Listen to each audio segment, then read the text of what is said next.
Thank you so much. It is such an honor to be recognized in such a long line of extraordinary educators and citizens. Dolores, thank you to all those who were part of this.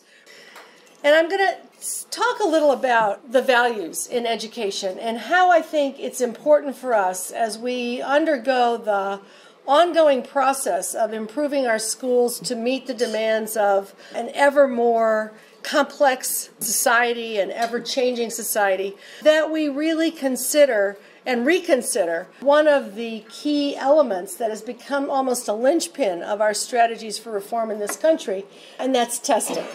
And so I've entitled the talk Testing, Testing. There are many double entendres there, as you might imagine. But these days we might almost say testing, testing, testing, testing, testing, and testing, because it's become really an intense part of the educational system. And I think we need to evaluate what kind of learning we want from our schools, what do we want our kids to know and be able to do, what kind of environment do we want in our schools? What kind of energy and creativity is going to move us forward as a nation? That has always been our strong suit as a nation. And what's the proper role of assessment? Assessment comes from the word s'asseoir, to sit beside, not to bubble in. And so I think we have to consider that more carefully than we have. Since about 2002, when No Child Left Behind was passed, known to educators under many names, No Child Left Untested, No Child Behind Left, many other acronyms, the amount of testing in our schools has really skyrocketed. We are the only country in the world that tests every child every year. We are the only country in the world that uses primarily multiple choice tests. And we're the only country in the world that uses tests to make decisions about kids, when they'll be promoted, whether they'll graduate, about schools, about whether they'll be ranked and sorted and closed or intervened upon, and about teachers.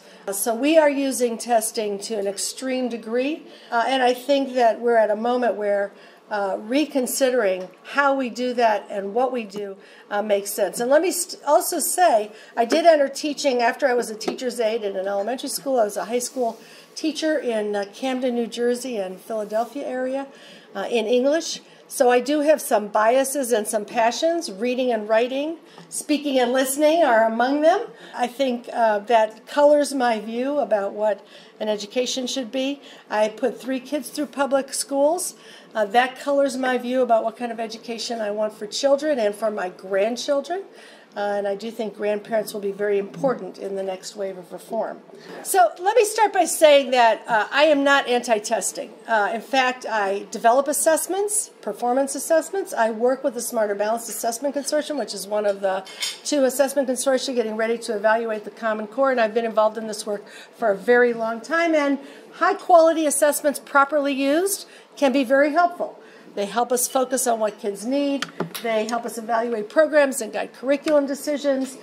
They can help us shape professional development. And they can help us know where to invest, where we need more attention and investment. But we have a lot of problems with our current tests, and I think it's time to talk plainly about them. In our current context, which is really a test and punish accountability framework that has evolved, our current tests, for the most part, fail to measure higher order skills. There was a recent study by the RAND Corporation that looked at the 17 states with the best tests, and they found that fewer than 2% of the items on math tests measure higher order thinking skills.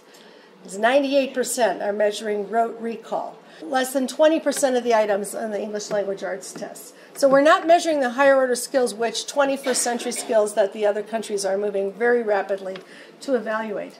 We found that they narrow curriculum, and now we have seen other subject matters being underattended and the kind of teaching being underattended. We especially are doing less writing, less research, other things that are important for college and career readiness.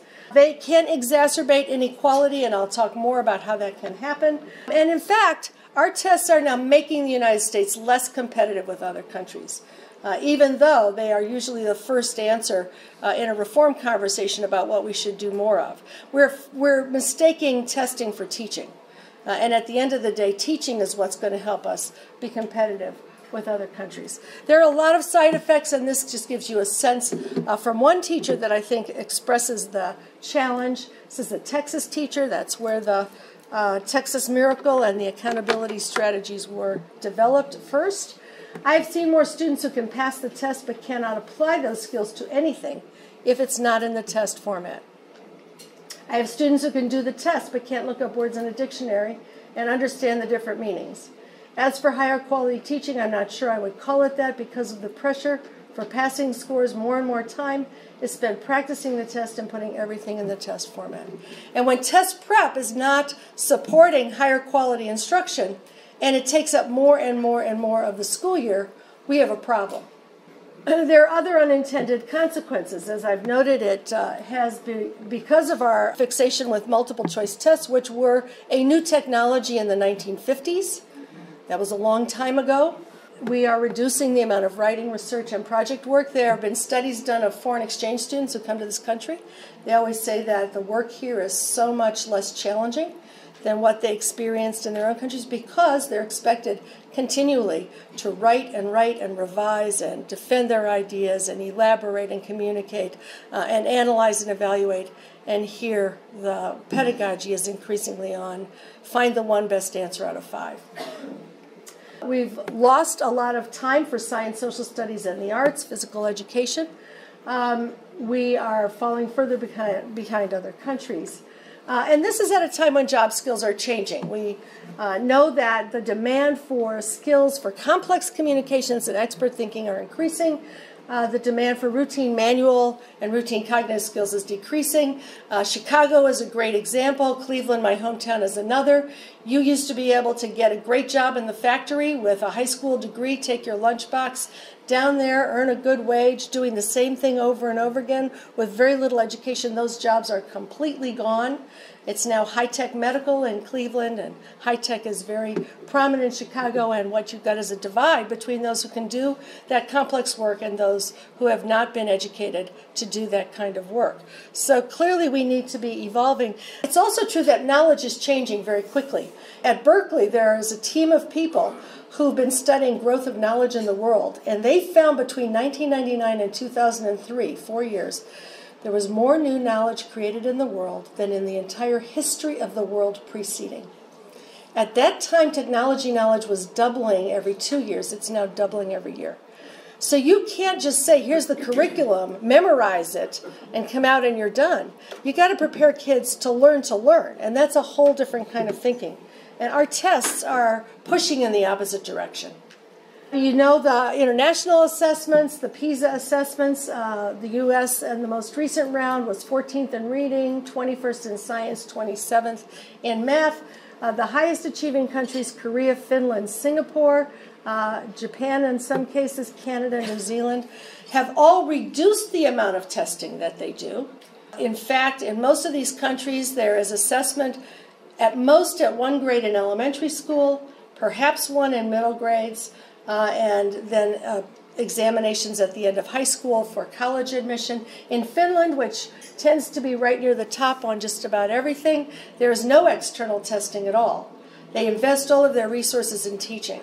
Say that to say not that we shouldn't have assessments, but that we should understand that testing does not produce learning.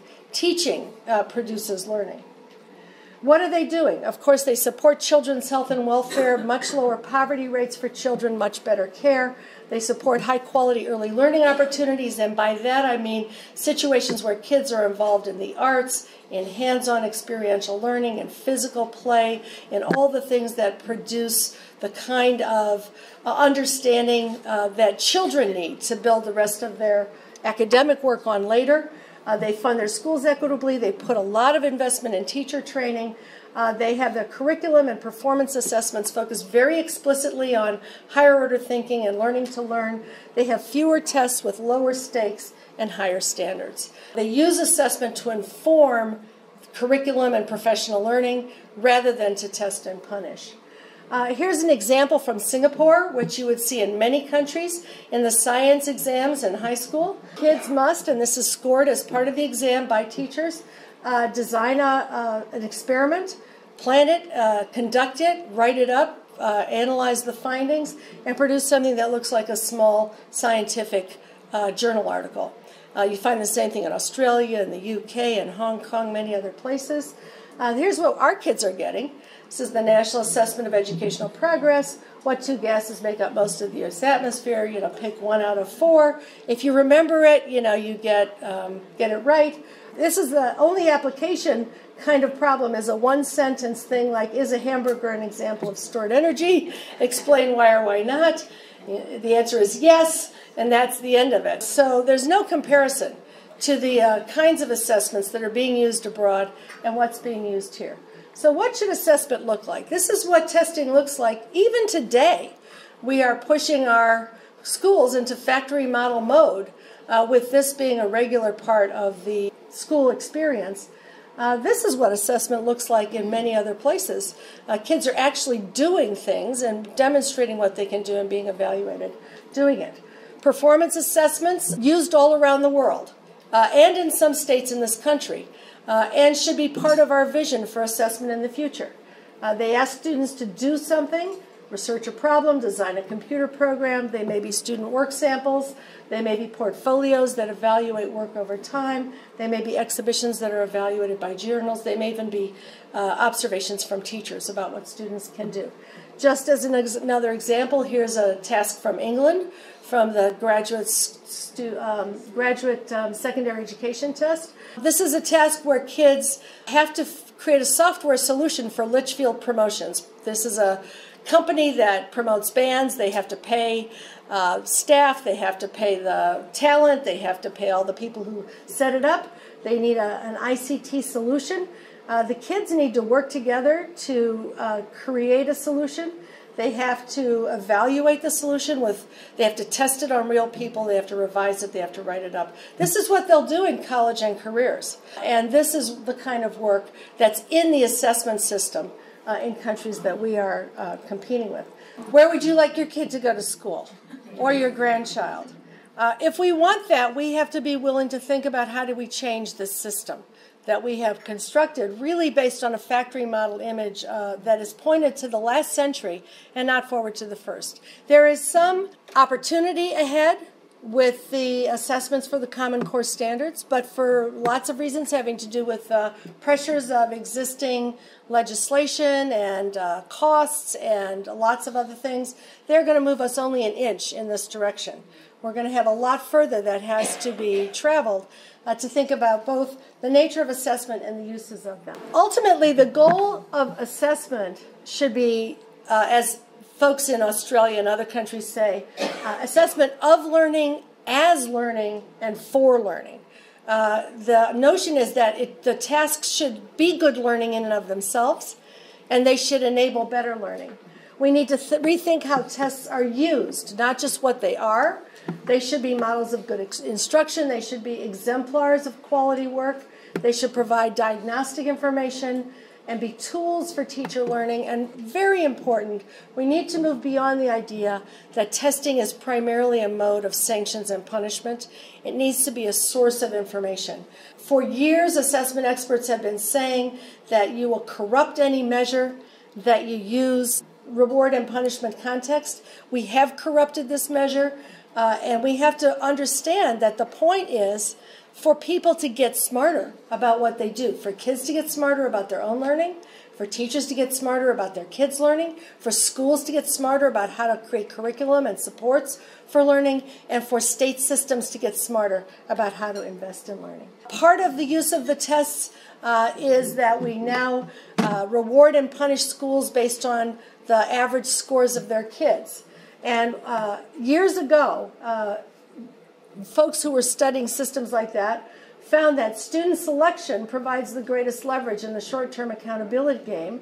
The easiest way to improve one's chances of winning is to add some highly likely students, drop unlikely students, and simply hang on to those in the middle. School admissions is a central thread in the accountability fabric. We see that now, especially since we have choices of schools. We have regular public schools and charter schools, both of which have learned how to prevent kids with high needs from coming in and to push out those who are not doing well. So school push-out is becoming a greater and greater part of our school accountability fabric. That's not what accountability should be for. In fact, that's unaccountable. Accountability should encourage incentives to teach the kids who have the greatest needs. You can see how this operates in this little example from a school with scores from 2012 and 2013. The average score goes up from 70 to 72. The percent meeting the standard went up from 66 to 80%. In our current system, that would get rewards for this school. What's wrong with that picture? Anybody see? Yeah, Raul disappeared, and every other kid's score went down. Is probably not long for the school. Right, Jose is next. Every kid's score went down, and yet the average went up. And that's part of what's going on in a large-scale way across the country. Many studies have documented what's happening. The kids who get pushed out of school, who do not get the education that they need, are the ones who then are part of the school-to-prison pipeline. We incarcerate more people than any country in the world, 5% of the world's population, 25% of the world's inmates. Everyone we're incarcerating costs about 5 times more in prison than they would have getting a good education in school. And those are young people who are not available to pay for my Social Security and your health benefits by getting a good job and contributing to society. So this is a form of so-called accountability that's actually making it hard for schools to be accountable for what society really needs them to do. Testing does not equal accountability. As a parent, I can tell you that what I want my school to be accountable for is offering good teachers and school leaders who know what they're doing and high-quality teaching and information that will lead to real improvement and real equity. I never felt better, I will tell you, as a student, to be told by a school, oh, we're going to be accountable to you by giving your kids more multiple choice tests. Never floated my boat. And in fact, many parents are leaving public schools for private schools to get away from the testing and test and punish culture. That is not a recipe for improving public schools. We also need to think about teacher evaluation, because now the tests are being brought into the evaluation space. What's being used in most cases is something called a value-added measure, where we measure, the so-called gains from one year to another. This is a case of a teacher in New York City, and you can see the compliments from parents on the left-hand column. Miss Abbott is a great teacher. She's been fabulous, one of my favorite teachers. Kids, I always love Miss Abbott. I've been looking forward to having math with her. On the value-added measure in New York City, she was the worst 8th grade math teacher. Now, how did that happen? Well, it happened because our tests only measure at the grade level. They measure none of the gains above the grade level or below the grade level. This is a teacher who was teaching kids in 8th grade. 7th grade, they scored at the 98th percentile on the state test, just about at the top. Not much room to grow, right? And in 8th grade, she was teaching them the 10th grade curriculum. All of her kids passed the 10th grade Regents test, a third of them with perfect scores. And yet her value-added gain was the lowest in the city because they were already way above. So what our grade level tests measure is basically that little tiny bit of content out of the much bigger curriculum, usually the content that can be measured with multiple choice tests, which is not critical thinking, reasoning, and so on. And in her case, she was teaching the 10th grade curriculum, so what the test measured in 8th grade didn't even overlap with what her kids were learning. My point is that we have to be very cautious about the use of these measures in ways that are going to produce erroneous and distorted outcomes and drive more good educators from the system. And so we need to think about multiple measures to assess student learning. Those need to include 21st century measures of research and projects and investigations. They should include a variety of tests that are appropriate for the kids in the curriculum. In the early grades, they should include one-on-one teacher observations and diagnostic assessments like developmental reading assessment, which is a one-on-one look at kids' growth in reading, writing, listening, speaking over time. In the upper grades, in a case like this, that teacher should have been able to put the Regents test in her basket of evidence, rather than being constrained only to a test that didn't measure her kids or their growth. we should be looking at the accomplishment of learner goals. Just to add one more caution on this, because I'm deeply afraid that this policy is going to be the last nail in the coffin of public education. What we find in study after study is that the results on these value-added metrics, for many reasons, including the ones I've already mentioned, are very unstable. So a teacher who gets an A in one year has a 50% chance of getting a C, D, or F in the next year. A teacher who gets an F in one year has a 50% chance of getting an A, B, or C in the next year. It bounces around like crazy. It's affected by who the kids are, what the nature of the assessment is, and all the other variables in the school. We need to use assessments thoughtfully and intelligently. We need to get better assessments, fewer, higher and deeper, like the Common Core. The goal should be for students to learn to use their minds well. We should always ask that question, is this helping students learn to use their minds well, to be able to apply what they know? And we should do what the Finns call and develop an intelligent accountability system, which is about learning for everyone in the system. Students should learn more about how they can get better. Teachers should learn more. Schools should learn more. The system should learn more from our assistants. At the end of the day, also, it's very important that when we aim for a 21st century thinking curriculum, that be for everyone. It's not going to be okay to say the kids in inner city schools should be sitting there bubbling in while kids elsewhere get a thoughtful, deep curriculum. John Dewey, right here in the city of Chicago, many years ago, made the point that what the best and wisest parent wants for his or her child, that must the community want for all of its children. Any other goal is narrow and unlovely, and acted upon, it destroys our democracy. We're at a moment where we have a lot of opportunity to transform the way we think about education in this country. We have some tools that may prove productive, Common Core standards, and a variety of initiatives to deepen the way in which we teach and the way in which students learn. And we need to pay attention to what will either enable that to move forward in a productive, powerful way, or what will stop it in its tracks. So I hope together we can all make the right choice. Thank you.